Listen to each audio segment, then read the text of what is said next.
How to fix CapCut glitch on Android phone. Hello guys, in today's video I'm gonna show you how to fix CapCut glitch on Android phone. First, open settings and then scroll down until you find here apps, and now click apps again, and here just type here CapCut and then click on it, and as you see here you will find CapCut settings. Now all you need to do, first click for stop here and then go to storage, clear cache,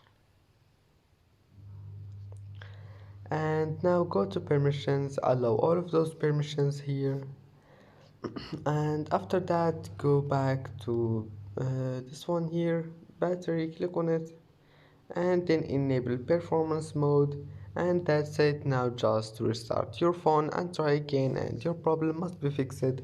And that's it for today's video. Don't forget like and see you in the next video.